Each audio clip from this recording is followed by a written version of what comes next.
A Rússia czarista.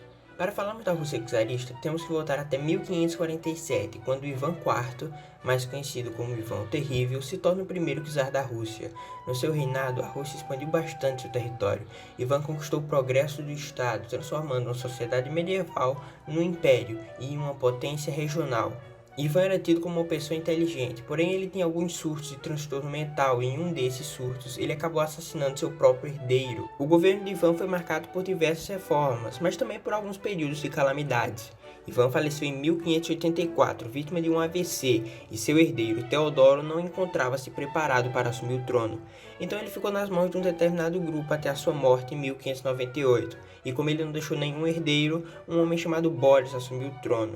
Mas um impostor que se dizia o filho de Ivan o Terrível apareceu e começou a conturbar o clima. Assim, inicia-se o que nós chamamos na história de tempos de dificuldade, que foi basicamente um período de instabilidade política e econômica. Tudo isso muda em 1613, com a eleição de Miguel I para se tornar o czar da Rússia. Miguel iniciava ali a dinastia Romanov e ele tinha como missão acabar com o alto nível de roubos e depois com a Suécia e a Polônia, fazendo tratados que possibilitaram a volta do seu pai para a Rússia. Com a morte de Miguel I, seu filho Aleixo sobe ao trono. Ele teve que enfrentar no seu governo a guerra contra a Polônia e a Suécia e também vários outros BOs. Com isso, outros dois passam muito rápido pelo trono, até a chegada de Pedro I, considerado o pai da Rússia moderna, por ter ocidentalizado o império e construído a mais europeia das cidades russas, São Petersburgo, fundada em 1703, planejada por arquitetos e artistas europeus. Um fato curioso é que a mão de obra foi o trabalho escravo de milhares de soldados suecos que os exércitos de Pedro derrotaram nas chamadas Grandes Batalhas do Norte. Tudo isso, entretanto, causou uma certa inveja por parte do seu filho Alexei, que acabou sendo acusado de traição e assassinado pelo próprio pai. Pedro morreu em 1725 e a sua sucessora era Catarina, a sua esposa e a mais nova imperatriz.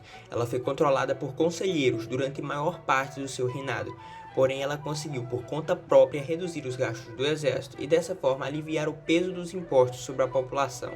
Catarine morreu em 1727, aos 43 anos de idade. Sua sucessora foi Isabel, que aboliu a pena de morte, instaurou o Senado e fez outras reformas ditas democráticas, mas ela morreu e Pedro III assumiu o trono. Pedro III foi extremamente impopular e foi deposto pela sua própria esposa, que assumiu como Catarina II. Ela revitalizou a Rússia, que cresceu com mais força e se tornou conhecido como uma das maiores potências europeias. Depois da morte de Catarina II, Paulo I ascendeu ao trono e seu principal feito foi ser assassinado. Com o assassinato de Paulo, Alexandre I assumiu o trono. Ele foi o primeiro czar da Rússia, que também era rei da Polônia. No seu governo, Napoleão invadiu a Rússia e sofreu uma derrota devastadora. Com a morte de Alexandre, seu filho Nicolau Desgraça I assumiu o trono. Seu governo tentou eliminar os movimentos nacionalistas, perpetuar os privilégios da aristocracia e impedir o avanço do liberalismo. Ele também foi deposto do posto de rei da Polônia, mas ele ficou puto e anexou o território da Polônia ao território russo.